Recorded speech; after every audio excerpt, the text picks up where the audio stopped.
Tabletop pose, you'll see from your PDF, is where we're just on our hands and knees. But before we go into it, I really want you to warm up into this pose, particularly if you're a little delicate a bit around the wrists. And I'll give you options for delicate wrists once we're in the pose.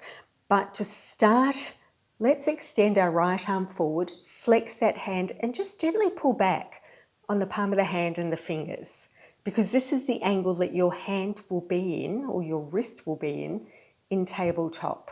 Just going to release it out, let it stretch back down, and then come back into that stretch again. So the stretch is actually along the underside of your forearm.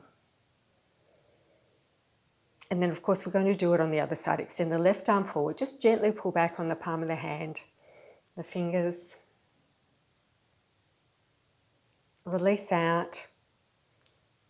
Come back in. So that's just letting the body know that we are intentionally doing this, and it will help it release a little and loosen a little. Good.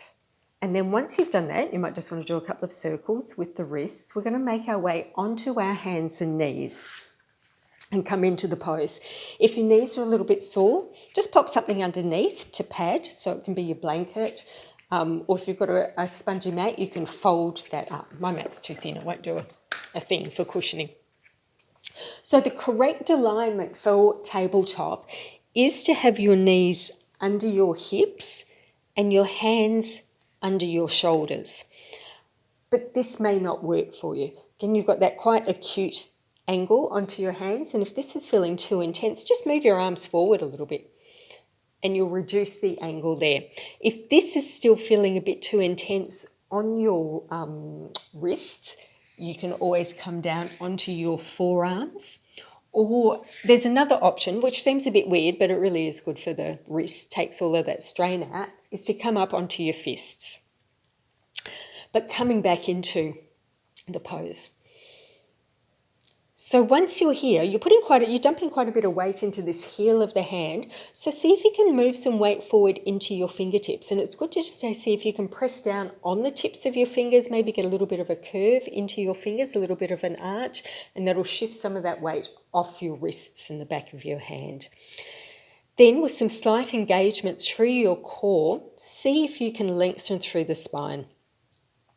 Your head stays in line with your spine, so we're not taking it down and we're not arching it back up. We'll do that in a cat-cow pose, but not here.